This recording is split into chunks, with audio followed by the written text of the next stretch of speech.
Hello, Adam from godisageek.com here to talk to Christopher White. Hello, Chris. Hello, mate. About that was seamless. About Falconeer. But people might be watching going, the Falconeer, but hang on. You've reviewed that game on godisageek.com. Go there now. Yes, we did, but it's now come to PS5.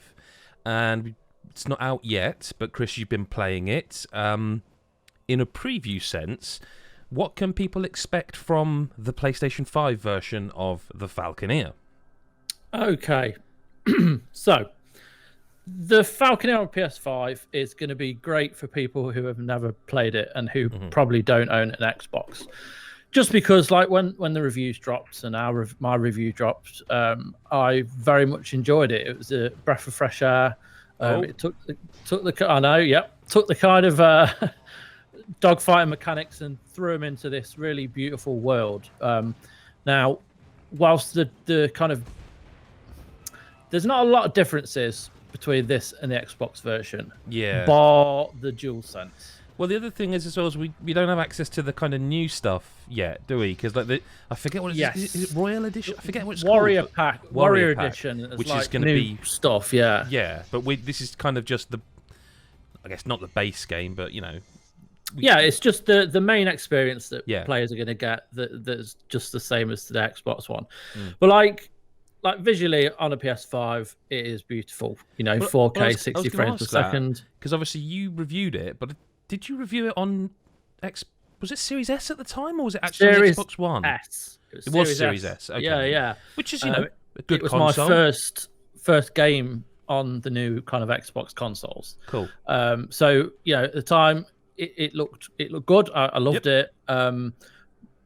PS5 it certainly looks better, but then that's going from a Series S and not an X. Yes.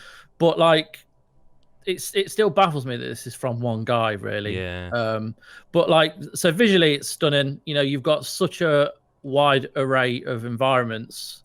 Yes, it's set above an ocean, around kind of caverns and cities that exist there, but the different weather systems he's got in place and the lighting that breaks through the clouds, the actual sea itself looks incredible.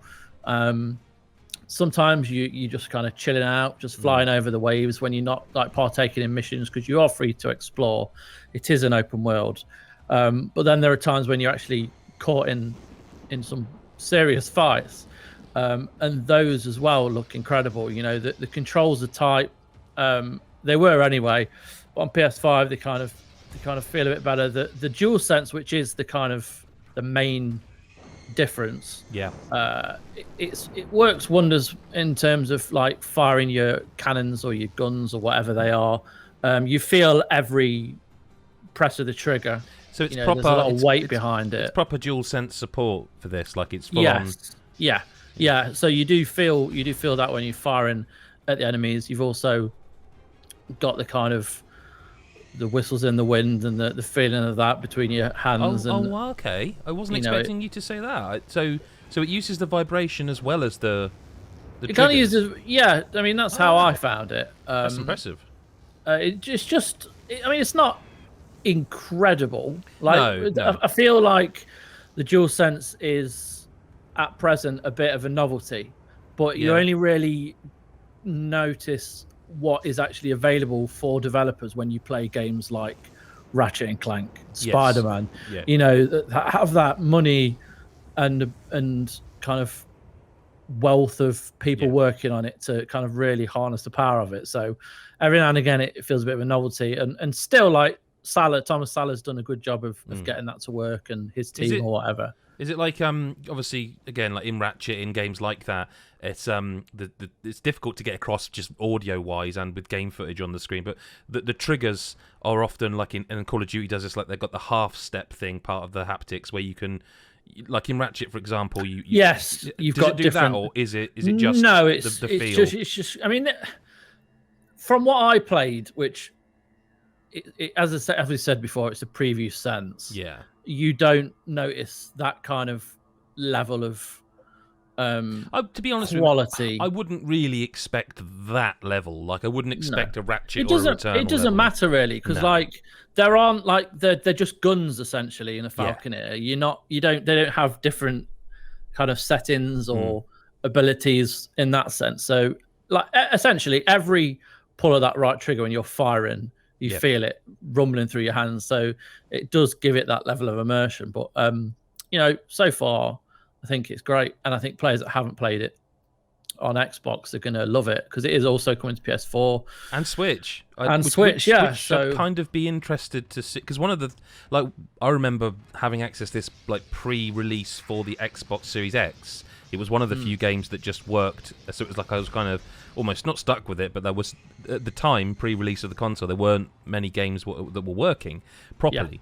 And it was, you know, yes, it's got a visual style to it, in that you're not looking at it going, oh my god, this is ultra realistic, you know, like the way perhaps like a Forza Horizon 5 looks in the new reveal trailers. Of course. God, yeah. But it was more the 4K and frame rate of it that made me go like, oh, okay, this is what's, you know, it was like an early sighter. I might give this another go. I didn't really get on with it, but at the time there was so much going on. It feels like it's summer for this game, isn't it? I think, do you know, with certain games you look at and you think, oh, if I wasn't reviewing it, I would never play it. Yeah. Because they just don't. It doesn't give me that like excitement. But when you actually do sit down with it and play it, you realise how good a game it is. Yeah. No, I feel like it's a good time for it to be coming out again as well, and like. Absolutely. You know, but yeah, this is again just a very short informal chat about the game. We have covered it on the website. You can see more formal thoughts in like when Chris reviewed the previous versions. There is more coming to this game in terms of content, but we thought we'd talk about the DualSense and how it runs and that. So if you enjoyed this, do hit subscribe, do click that bell button so you never miss another video, and have a look around the channel for some other stuff, and you know, leave a comment, tell us if you're looking forward to it. Did you miss out because you are a PS5 player, and are you looking forward to this? It certainly looks like a very pretty game. Chris, thanks for your time. Thank you. And everybody else, we'll see you in the next one. Bye for now.